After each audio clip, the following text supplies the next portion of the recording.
Between Life and Death by Jaclyn. Chapter 43.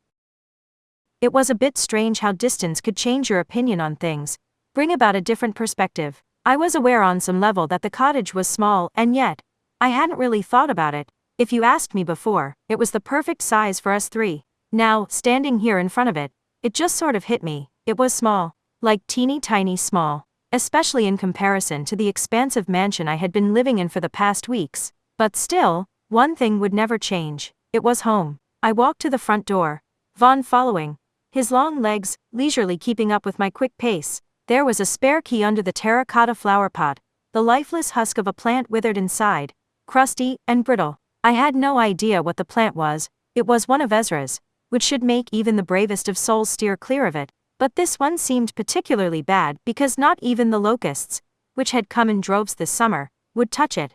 And those little suckers ate everything. No wonder she'd chosen that particular plant to hide the key. Not that I needed a key. My hand turned the knob, and the door sprung open. We didn't bother to lock the cottage. There were two reasons why that was. The first being that the cottage was well off the beaten trail, nestled deep in the forest. It was well hidden, something drunk Caleb would attest to when he returned after a wild night, or the next morning, when he finally found his way home. The second reason was because the lock was broken, courtesy of Caleb, and partly me. Although I was only ever willing to take a wee bit of the blame, it had happened about 5 years ago, when Ezra was away, and we were left without parental supervision, if that was what you could call what Ezra did. Caleb had slept in that day. When he finally woke up, he headed outside to relieve himself, as he was only wearing his underwear, and it was a particularly frosty January morning. I thought it would be a good idea to lock him out. Now, let me just say that I'd had full intentions of doing it for just a little bit, and then I was going to let him back in, after I had a good laugh. But it turned out Mr. Sunshine had woken up on the wrong side of the bed mat that day, and he'd reared up and booted the door in, breaking the lock, as well as a bit of the trim around the door. He came tearing after me like a bull chasing a matador, and I ran for my life, howling with laughter. I smiled, my hand drifting over the broken trim that never got replaced as I passed through. It was still there, reassuring me that Caleb was once here. After I gave Vaughn the tour of our home, which didn't take very long as he could see most of it from the front door, we returned outside, searching for the right place to lay Caleb to rest. I wished Ezra were here. She would know what to do. She always knew what to do. But judging by the untouched state of the cottage, she had not been home for some time, most likely since we departed in Norwood, which meant she was probably still in the Cursed Lands, waiting for word that Caleb and I had returned. A visceral ache stabbed at my heart. I shoved away from my feelings, coated them in ice, and focused on the task at hand. It took me a while, but finally, I decided on the perfect spot, beside the log shed, under the tall, watchful gaze of an oak tree. One of Caleb's main jobs had been making sure the cottage and log shed were stockpiled with split wood. Just as training was my escape when I was a child, that was what chopping wood was for Caleb. It gave him a refuge, a place for him to sort through his thoughts. It gave him purpose, and it was just one of the many ways he looked after us. He always made sure the log shed was fully stocked, I remarked, my hand drifting over the wood wall, my fingers snagging on the remnants of cracked red paint. Like so many things around here, it was losing its battle with time. He looked after you well, Vaughn finally replied, after a passing of silence drifted between us. And for that, I will forever be indebted to him. I turned and rested my back against the shed, propping one leg up, my boot heel against it. I looked up at Vaughn, my knuckles tapping the shed. We moved this once. It used to be. I nodded to the north. Way over there. I pursed my lips, swishing them to the side in thought. It was my idea to move it. I went through a bit of a princess stage, believe it or not, when I was 13. I hated how far I had to walk in the winter to get the wood. So that spring, I wrangled Caleb into helping me move it here. So it was closer. I didn't know why I was telling Vaughn this. Couldn't imagine it meant much of anything to him. Still, I wanted to tell him all of my memories of Caleb, so that Caleb could live on in someone else too. And I didn't know why, but it just felt good. I needed good right now. I would expect nothing less from the 13-year-old version of you. Vaughn smiled, really and truly, and it was breathtaking and familiar, like I had seen it 1,000 times before, and yet I could not place where or when. Vaughn was not exactly the smiling type. I didn't know why I felt this way, but the way he looked right now, my body just reacted, like it had a will of its own. Suddenly, I was in front of him, my palm pressed against his face, my eyes darting between his obsidian eyes. Sometimes, I swallowed, looking down, reaching deep, trying to find the words. I fumbled with what I was about to say because it made no sense, and yet, it demanded to be said. My gaze returned to his. It's like I knew you before. That smile slipped, giving way to something I could only explain as torn. His hand drifted over mine, blanketing it in his warmth. Before what? At surface level, it seemed like a simple question, but the way he studied me, with such complete intensity, I knew it was much deeper than that. I replayed his question in my head, searching for an answer, and when I came up with nothing, I searched again. Still, nothing. Frustrated, I shook my head, whispering in defeat, I don't know. I looked at the ground, feeling emptier somehow. My hand slipped. He let it go. Silence passed between us. The soft wind tugged at us both, wisping our hair to the side.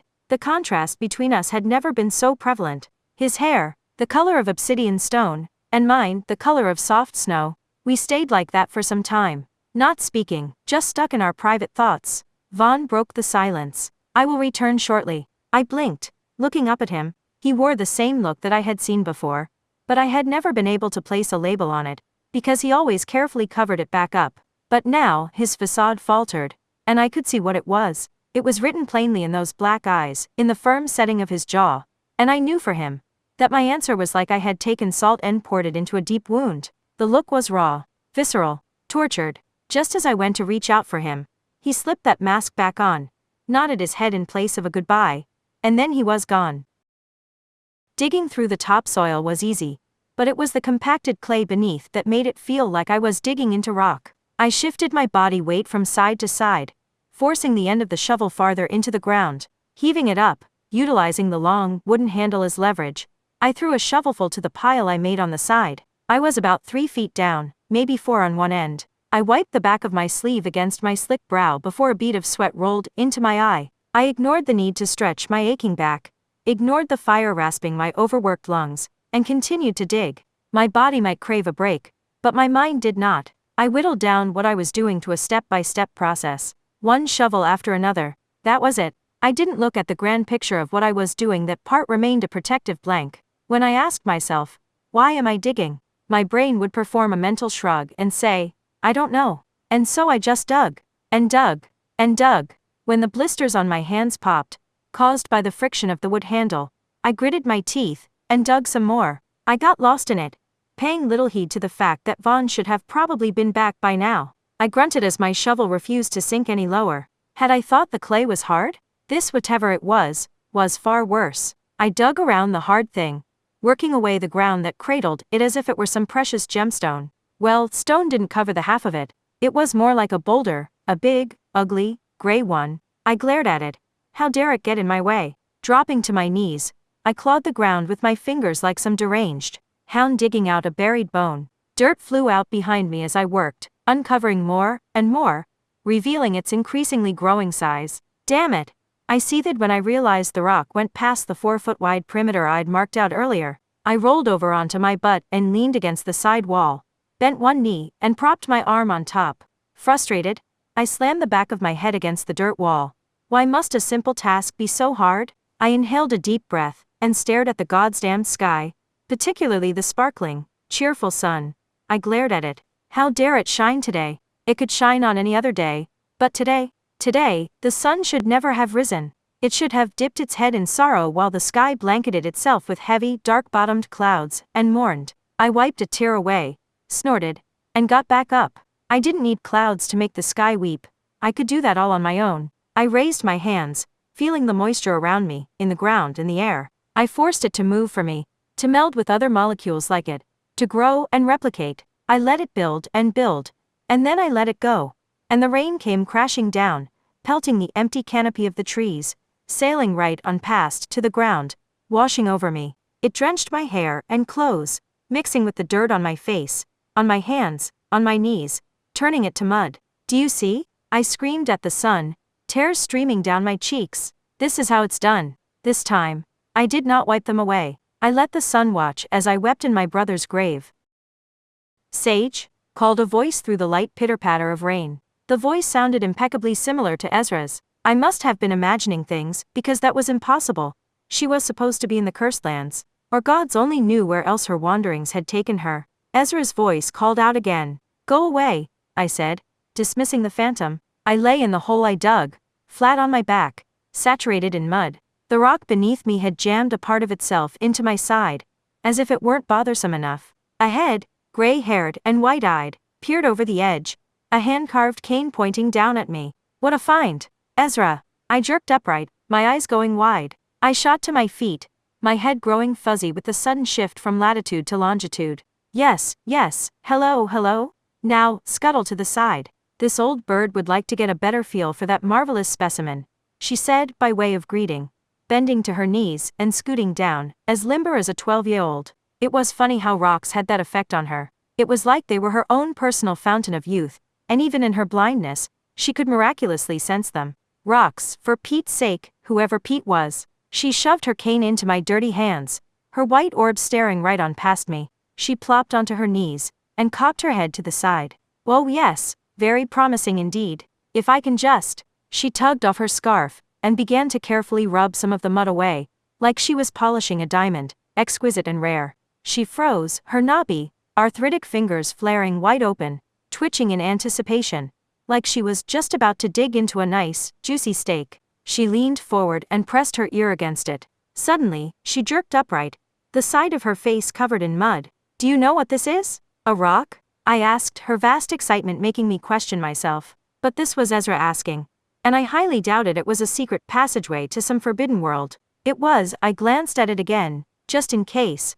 A bloody rock after all. Hush, child. You must not insult it, she scolded, pressing her hands over the rock, as if it had ears, as if it could hear my thoughts. It was bad enough she could. One would think after spending a lifetime with Ezra, that I would get used to her bizarre antics, and yet, here I was, still not used to them. I doubted I ever would be. Still, a small part of me was thankful for them. Ezra leaned forward, pressing her ear against it again, listening for gods only knew what.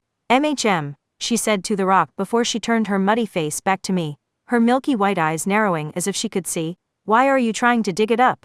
My mouth popped open. Quickly, I snapped it shut. Because it's in my way. Funny, it says the same about you. Ezra cackled, patting it softly with her aged hands, like they were two gossiping old biddies. I rolled my eyes. How did you get here? Von Shadow walked me here, she muttered under her breath. A mechanical-sounding reply, her mind otherwise occupied. I looked around, searching for him, but he was nowhere to be seen. I swallowed, knowing this next part was going to be hard. I dreaded the words, and my brain hadn't even formed them yet. I led with a question instead, looking down at the ground. Do you know? Ezra stopped. Her hands went rigid, her curved shoulders sagging even more. I know. She shifted slowly as she moved to her feet. She reached a muddy hand out to me. Come, let us go inside, and you can tell me all of it. I took her hand and we walked towards the cottage. After I started the fire and changed from my wet, muddy clothes, we nestled in on our old spot on the settee, steaming cups of tea in our hands, and a hand-stitched quilt thrown over our laps. I told her all of it, beginning to end, and together, we wept.